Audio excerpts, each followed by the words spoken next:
Welcome to the Maritime Executives podcast series, In the Know. I'm Tony Munoz, Editor-In-Chief. Our Executive Corner podcast will provide conversations with top executives concerning events and issues that are shaping our industry today. We will also bring you up to speed with the latest news and editorials covered by the Maritime Executive.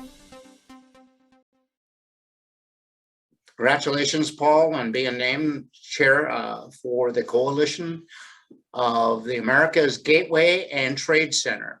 What is that and what are their goals? Yeah, Tony, it's exciting for me. I've served on the board of the Coalition for America's Gateways and Trade Corridors. As a marketing guy, I'm not sure I would have used that name, but it does describe what we do. The acronym is CAGIT. I'm truly humbled to have been selected to be our new board chair of this organization. I'm very much looking forward to a productive term. It is 3 years. I look at the terms of these things, Tony. It's sort of like the first day you own your boat. It's a really great day when you buy it, and it's a really good day when you get to hand the gavel of an organization. But I've got 3 years to go. Okay. But we'll be working with CAGIT. We work with U.S.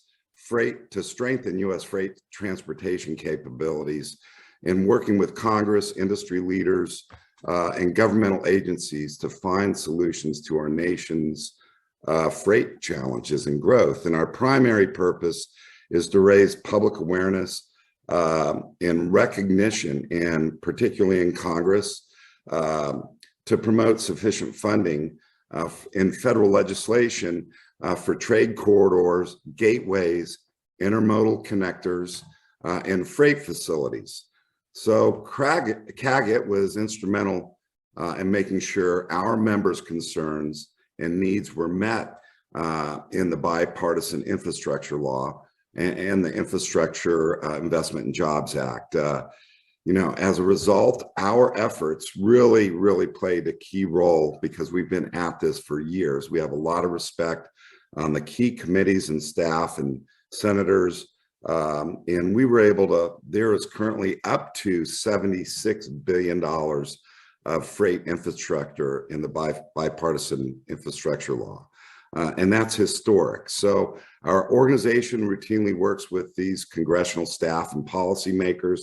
We testify on the Hill. We have a very broad, diverse group of subject matter experts.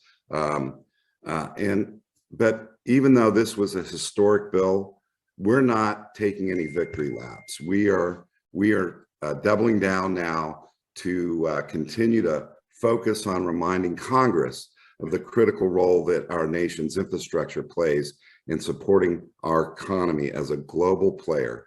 And a little bit about CAGIT. It's comprised of over 60 representatives, organizations, including state DOTs, metropolitan planning organizations, ports, engineering firms, and freight corridors. And this is our 21st year of this organization being in existence. I'm looking forward to a very successful year this year and the next 2 years. So, Paul, is this a national organization for infrastructure, or yes, it is. Regional? It's a national. It is. It's headquartered in Washington, D.C. Okay. I am constantly it's humbling to be around some of these key policy subject matter experts that are part of the organization. I feel very privileged to be leading the organization. When I used to go to DC often, and it was some of the aides and the people who really know their stuff, and it's they're brilliant, behind the scenes people. They know just about everything you need to know. When you walk into that politician's office and they sit and brief you, it's amazing. And you talk about surrounding yourself with good people to make you look good. That's what happens up there for sure. Yeah. When I was in my early 20s, yeah. I served on a U.S. Senator's staff and on Capitol Hill. And then 30 years later, I served as a senior fellow for a very short stint on the House Transportation Infrastructure, House T&I Committee for the then chairman, John Mica. So it was always, it made me lift my game up when I was around those people, because you have America's brightest up there. Yeah, they certainly are. And you were chairman of the Federal Maritime Commission, correct? Yeah, so that was during the Bush administration. Yeah, wow. How time gets away from us. And here we are today, still doing what we love to do. Tampa is an important distribution center, not only for the I-4 corridor, but also the southeastern part of the United States. What is the port doing to attract these huge volumes and keep up with the infrastructure? Yeah, so Port Tampa Bay has recently added some pretty significant capacity with more expansion currently underway, Tony. And we are standing ready in both our strategic planning, our capital investment, working with our state Department of Transportation, FDOT, and the US DOT as probably what I call co-investors. And we're ready to welcome new business offerings, significant savings for companies that are bringing cargo in for their inland delivery cost versus other gateways.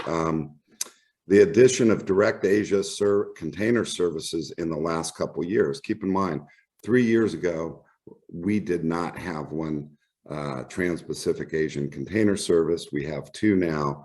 We had a third that's coming in and out. We were very confident in the next year or 2, we're going to add additional services. But these expanded services, as well as new services with Mexico and Central America, have provided a great leap forward for serving Florida's largest and fastest growing market, that Tampa, Orlando I-4 corridor. And you know, that corridor, the I-4, isn't just the linchpin of the presidential elections that we've come to know the I-4 corridor. It's become one of the hottest economies, regional economies in the United States. And so this Central Florida region is also one of the hottest industrial real estate markets in the country. And it's Florida's hub for distribution, logistics, and manufacturing. And we've been working with our partners very closely, particularly Ports America, our container terminal partner, adding more paved storage and beginning construction of a new gate complex. We expect to receive 3 additional container gantry cranes later this year. We're waiting for hurricane season end so they can be delivered safely. We'll also soon break ground on a new on-dock transload warehouse facility. Wow. So customers in this market are demanding direct Tampa services because of our proximity allows them to make multiple round trips deliveries per day, which allows them to achieve greater efficiency and significant cost savings in getting their cargo from off the ship to their distribution centers. And so we're optimistic from our discussions, as I stated earlier, that we're going to find a way to add more services in the very near future. You mentioned that you have Japanese carriers coming in too.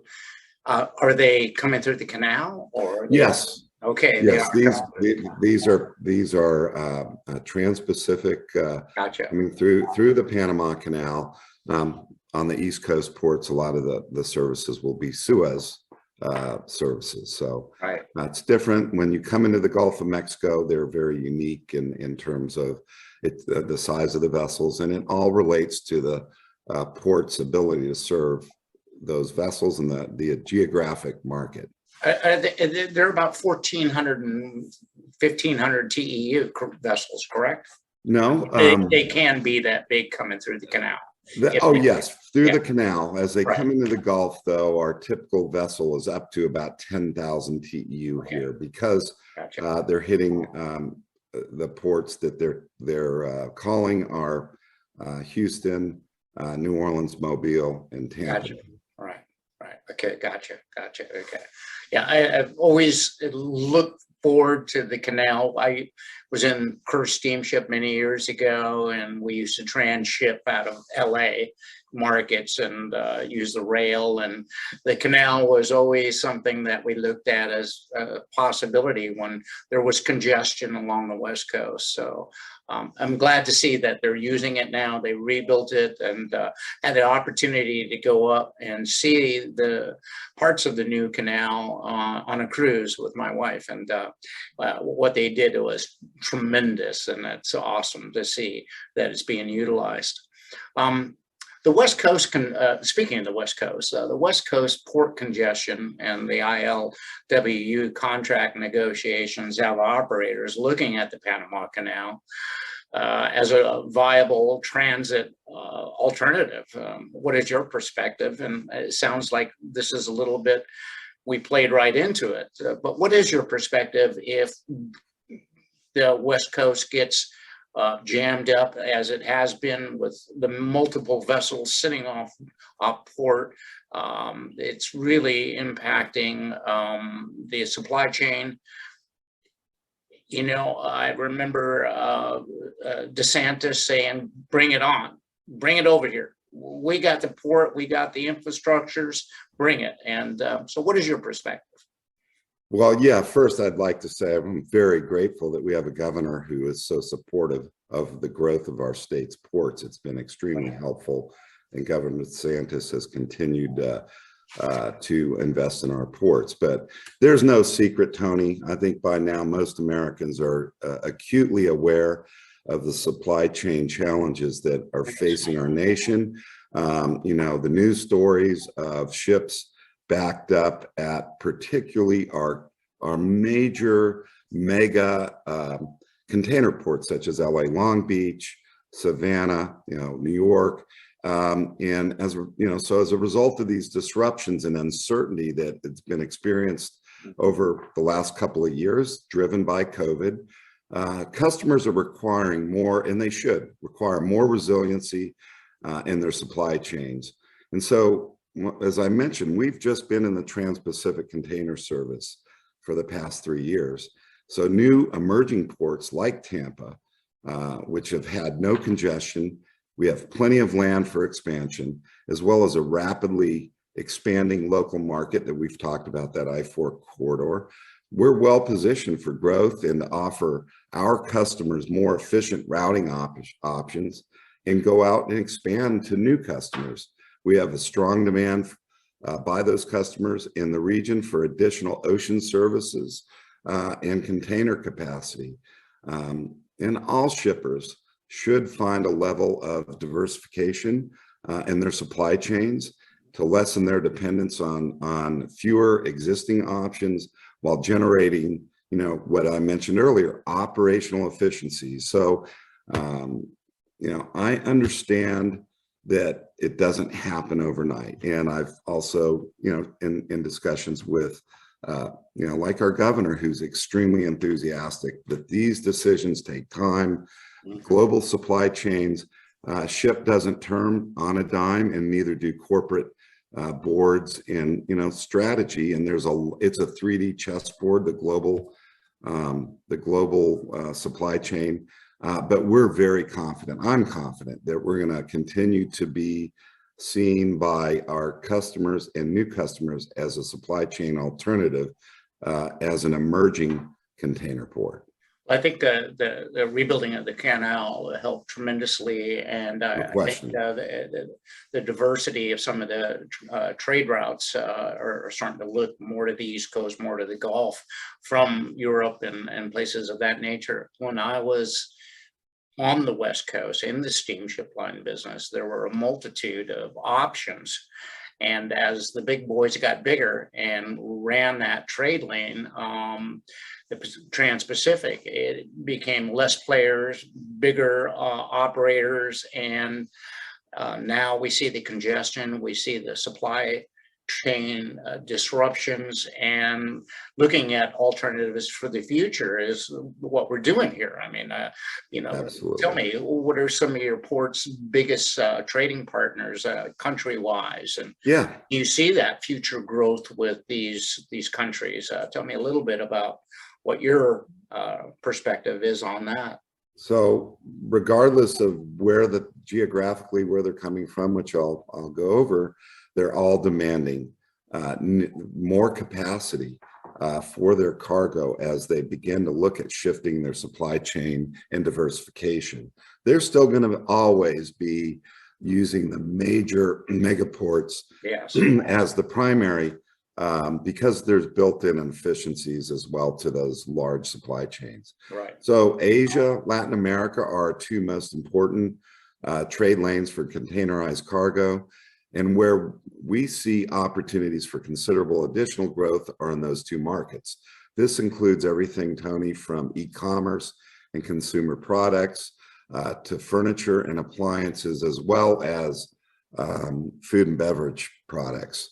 Mexico and Central America remain also very important, and they are growing regions, especially as companies look at reshoring some of their sourcing to this hemisphere.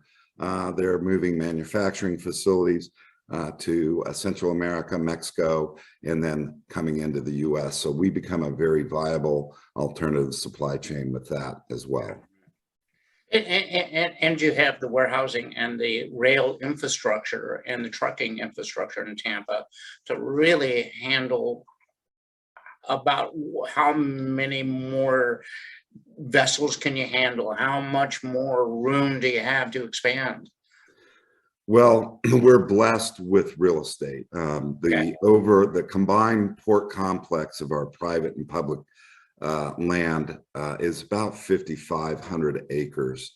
So and we have the ability, and we are constructing new land using dredge material fill as we're preparing. I'll touch on that a little bit later, but to deepen our channel so that we can handle a little deeper draft vessels. And we're adding up to 75 new acres of fill. Deep water would add 6 new berths. That's in our strategic plan. We're adding at our existing, that is a new facility. It's an Omni berth complex. We call it Omni Port. And then we have our existing container facility where we're more than doubling the capacity as we speak. And then when we get the arrival of those 3, cranes later, I think it'll be about November, we will be prepared to handle, the next 4 to 5 years of the double-digit growth that we're experiencing in the container business. It was 34% this past year. Wow. That's awesome. That's awesome. I already asked you about the largest containers, ships that you can handle. They're 10,000 or larger? 10,000 is what's currently, and those are the string of vessels, Tony, that the alliances have in the Gulf service. So a Gulf service is different than an East Coast service, is different than it really depends on the port. And, that's one of the things that a lot of, you're probably reading some of the same articles that I'm reading. There's a lot of reflection in our industry about oversizing vessels, and they have contributed to supply chain. When you get a vessel that's 20 foot, an Emma Maersk vessel, certainly the economies of scale and the business strategy for building those for the carriers were there. I mean, everybody understands, larger, that more efficient, the same crew that you would for a vessel half the size. But now that we're finding the bottlenecks as they're getting into these port complexes, and it takes a week to unload a ship and it's backing up, you add in, labor challenges, regulatory challenges, a aging workforce. Truckers are in rare commodity. They're really important to our national strategy for increasing our supply chain and creating more resiliency, elasticity, and velocity, getting goods from the port off the docks to where they go. But we got to have the truck drivers. So there's a lot of issues. And one of those, I think there is a lot of reflection, and you can, if you look at new builds there's some really good data about the downsizing of vessels that the ocean carriers are building. They're not near as large as they were. They're going to be in that 10 to 15,000 TEU vessels. Yeah, I just can't imagine vessels at 24,000 TEUs. I mean, it's just impossible to manage those type of vessels. And, once upon a time when Asia was just flourishing, it made sense, but it doesn't make sense anymore. I think COVID brought out a lot of things, and one of them was just in time just doesn't work. And so we've had to kind of rethink our strategies, and that's pretty amazing. So along with containerization and those sorts of things, what types of cargoes bulk cargoes do you manage through the port? Well, we are a bulk port by the foundation going back 100 years. Port Tampa Bay's break bulk volume is up 131% for the first 6 months of this fiscal year. This includes a 110% increase on our steel and 180% increase in lumber. Other significant and growing break bulk commodities include bagged cement, racking for solar panel installations. That's a very large new growth. Bagged resins, as well as fresh produce. So, the primary factor that's fueling this increase is the continued strong growth in the Florida economy, the population growth, the red hot real estate market, which we're seeing that's fueling demand for these construction and building materials, and also the availability of competitive northbound backhaul trucking capacity. Our rates backhaul, as those trucks come into the market, are typically about 50% less, Tony, than the southbound, which allows us to reach customers in Georgia and the Carolinas, in addition to our core Florida market. And so as we're building on, this really impressive growth in 2021 and continuing to build that in 2022, Port Tampa Bay is seeing an increased demand for refrigerated cargo services, specifically fruits and juices. And we as a port continue to be a major energy gateway for the state of Florida, with almost 22 million citizens, 120 plus million visitors. Our port supplies nearly half of the fuel that petroleum products for the entire state of Florida. Wow, it's impressive. It's impressive. But let me shift gears a little bit, and let me talk about one of my favorite sectors of the industry, and that would be cruising. Love cruise ships, absolutely love them. You folks made a very big investment. The photo behind you showed us some cruise ships. Tell me more about my favorite sector. Absolutely, Tony. And we know that you, like a lot of people, cruising is a big part of their lifestyle. And, we're real big on promoting Tampa Bay as a great place to live, work, and play. And as you can see, as you mentioned, the 3-ship cruise day, we are very proud of our cruise business. But prior to COVID, I had experienced several record-breaking years consecutively in a row that we were poised to continue that growth. We'd had 2 new cruise lines that were announced to be coming into the port, and the feedback that we are receiving now from our cruise partners has been phenomenal. For future growth, committed to making our vessels are going to be a little different size than if you cruise out of our sister ports in Miami, Port Canaveral, or Port Everglades.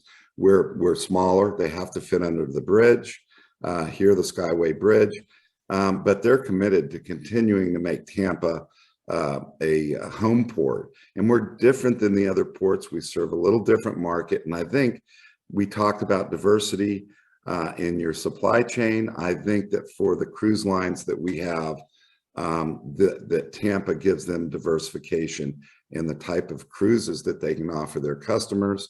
So in the fall of 2021, coming out of COVID, we welcome back Carnival, Royal Caribbean, Celebrity Cruises, which was also new coming into COVID, and Norwegian Cruise Line. And there is a large demand from our guests who are eager to take sailings from Tampa, as it's become a sort of a destination in and of itself. That's a great city. Yeah, It really is. It's a city on the rise. It's exciting to be here with our sports franchises. We're in the middle of what we hope to be a third Stanley Cup championship with our Tampa Bay Lightning.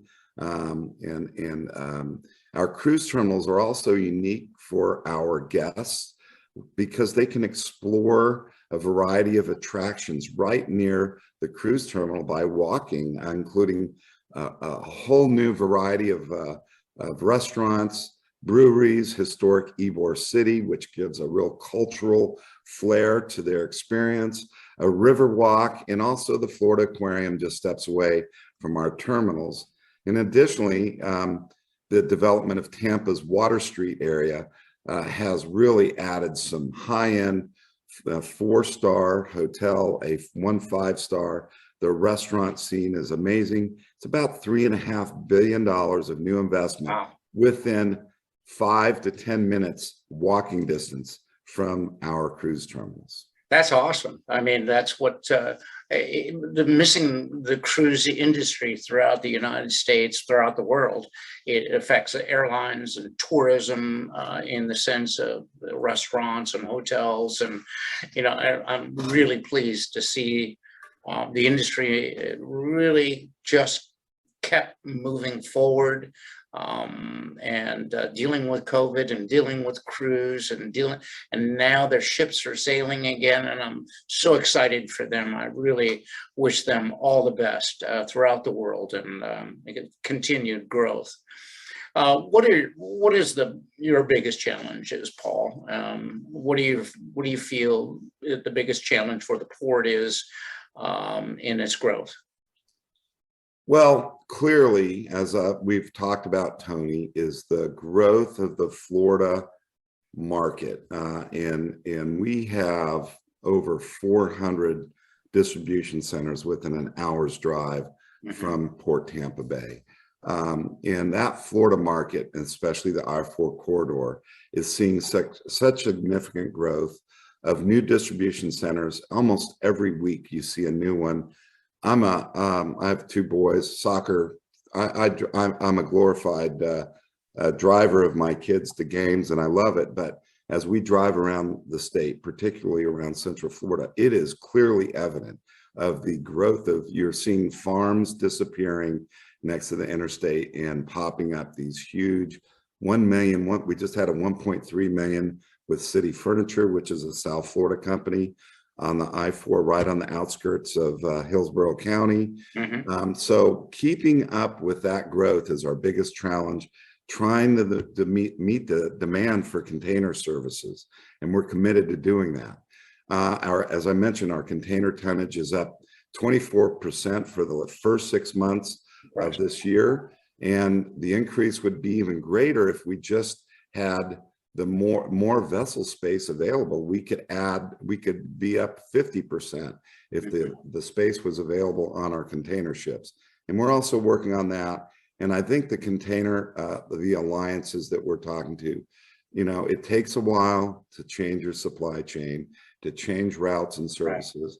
But we're guided by a very focused, in-depth strategic plan, Tony, like a lot of smart businesses. It's very flexible as we see changes, but we have guidance and a vision to continue to stay ahead of the curve and meet the demands that our customers want and new customers want for consumer products in supply chain alternatives for this region. Well, final thoughts, Paul, before we let you go. I see tremendous growth here as a Port Tampa Bay continuing. I think we're in almost what I would look at, even as we see interest rates having an impact on potential expansion, corporate projects. I think Florida's market is very, very hot, and it will take with influx of over 1,000 new residents a day. We get a large share of those. I think it's going to be really sustainable for the foreseeable future. And as we adjust to life post-COVID, I expect our cruise business to come back and return and exceed the pre-pandemic levels. I want to invite you personally to come to Tampa and take a cruise. There is just a buzz about Tampa, and it's a place that people want to visit. And I think that the fact that our city is on the rise will attract additional cruise ships and cruise business. And additionally, we've been very intentional about our plans to grow our container business, as I've talked about. And we're confident that we'll bring new carriers and be able to increase that line of our business. We expect that the infrastructure that we're putting in place will attract more direct services as well, not only from Asia and Latin America, Mexico, but it will result in a dramatic increase in our annual TEUs. And we also see a potential for a large increase in our refrigerated cargoes. Our partners at Port Logistic Refrigerated Services have a state-of-the-art refrigerated cargo facility, 135,000 feet, 148 reefer plugs, fumigation services, all the things that we need. And we're seeing the global customers respond to this new line of business that we've brought to Tampa. Continue to drive our diversification, grow our existing business, and attract new businesses like we did with the refrigerated cargo. Port Tampa will be on the rise to match the growth and the rise of the Tampa Bay market. Always a pleasure. Always a pleasure to see you, as well. and to have an opportunity to talk with you. It's amazing what you've done, and I wish you all the best and look forward to working with you folks in the years to come. And you as well, Tony. I'm very grateful, as many of the leaders in our industry, for what you do to promote our industry. Thank you. Thank you. Thank you for listening to In the Know, the Maritime Executive Podcast. We hope you'll join us again for our next exciting industry discussion. In the meantime, you can visit us at maritime-executive.com for top news on critical maritime issues.